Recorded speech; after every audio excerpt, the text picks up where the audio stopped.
Hello! Welcome back to my YouTube channel guys. അപ്പോൾ ഇന്ന് നമ്മൾ ഒരിടം വരെ പോവുകയാണ്. എവിടെയാണ് പോകുന്നത്, എന്തിനാണ് പോകുന്നതെന്നൊക്കെ എല്ലാം ഞാൻ നിങ്ങളോട് പറയാം അടുത്ത വീഡിയോയിൽ. ആൻഡ് ഇത് ആക്ച്വലി ഞാൻ അങ്ങോട്ട് പോകുന്നതിനായിട്ട് ഒരുങ്ങുന്നൊരു വീഡിയോ ആയിരുന്നു. അത് ഒരു get ready with me video ആയിട്ട് നിങ്ങൾ കാണണ്ട, കാരണം എനിക്ക് കുറച്ച് കാര്യങ്ങൾ പറയാനുണ്ട്. അപ്പോൾ അതിന് വേണ്ടിയിട്ടുള്ളൊരു ബാക്ക്ഗ്രൗണ്ട് വീഡിയോ എന്ന രീതി മാത്രമേ ഞാൻ ഈ ഒരു വീഡിയോനെ കണ്ടിട്ടുള്ളൂ. നിങ്ങളും അങ്ങനെ കണ്ടാൽ മതിയേ. ആൻഡ് ഞാൻ പറയാൻ പോകുന്ന കാര്യം വേറൊന്നുമല്ല, 10ാം ക്ലാസ്സിൽ എനിക്ക് നല്ല മാർക്കുണ്ടായിരുന്നു കേട്ടോ.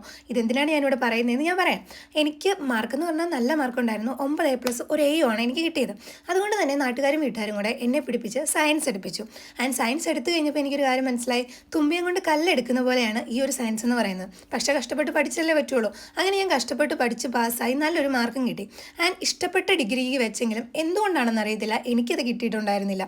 ആൻഡ് അടുത്തുള്ള കോളേജിലെ ഏറ്റവും നല്ല ഡിഗ്രി എന്ന രീതിയിൽ ഞാൻ പോയി BCom എടുത്തു. BCom ആണെങ്കിലോ ഞാൻ പഠിച്ച സയൻസിൽ നിന്നും എൻ്റെ ഏർലി ഡിഫറെൻറ്റ്. പക്ഷേ പഠിച്ചല്ലേ പറ്റുള്ളൂ. എങ്ങനെയൊക്കെയോ കഷ്ടപ്പെട്ടിരുന്ന് BCom പഠിച്ച് പാസ്സായി. പക്ഷേ ഇതൊന്നും എനിക്ക് യാതൊരു ഇഷ്ടം ഉണ്ടാഞ്ഞിട്ട് ഞാൻ പഠിച്ച കാര്യങ്ങളല്ല കേട്ടോ. ആൻഡ് ഇതിനിടയ്ക്ക് ഞാനൊരു ഒരാഴ്ച തയ്യൽ പഠിക്കാൻ പോയിട്ടുണ്ടായിരുന്നു. ഈ 3-4 വർഷം ഞാൻ പഠിച്ച സംഭവത്തിനേക്കാളും എനിക്കിഷ്ടപ്പെട്ടത് എന്താണെന്ന് ചോദിച്ചു കഴിഞ്ഞാൽ ഇതൊരു സംഭവമായിരുന്നു കേട്ടോ. ആൻഡ് അതിൽ നിന്നാണ് എനിക്ക് മനസ്സിലായത്. പിന്നെ എൻ്റെ മമ്മി സ്റ്റിച്ചിങ് ചെയ്യുന്ന ഒരാളായതുകൊണ്ടായിരിക്കണം എനിക്ക് കൂടുതൽ അതിനോടൊരു അറ്റാച്ച്മെൻറ്റ് തോന്നി. ആൻഡ് ഇപ്പം എന്നോട് ആരെങ്കിലും ചോദിച്ചു കഴിഞ്ഞാൽ എനിക്ക് ഈ ഡിഗ്രികളെക്കാളൊക്കെ ഏറെ ഇഷ്ടപ്പെട്ട ഒരു സംഭവമാണ് ഈ സ്റ്റിച്ചിങ് എന്ന് പറയുന്നത്. ഇന്ന് ഞാൻ ഈ പോകുന്നതും സ്റ്റിച്ചിങ്ങിനെയും ബേസ്ഡ് ആയിട്ടുള്ള ഒരു സാധനം മേടിക്കാനാണ് കേട്ടോ. അപ്പോൾ എനിക്ക് ഈ വീഡിയോയിലൂടെ നിങ്ങളോട് പറയാനുള്ളത് ഒന്നേ ഉള്ളൂ, നമ്മൾ പഠിക്കുന്ന ഡിഗ്രികളോ അല്ലെങ്കിൽ നമ്മൾ വാരിക്കൂട്ടിയ സർട്ടിഫിക്കറ്റുകളോ ഒന്നും അല്ല നമ്മുടെ ലൈഫ് എന്ന് പറയുന്നത്.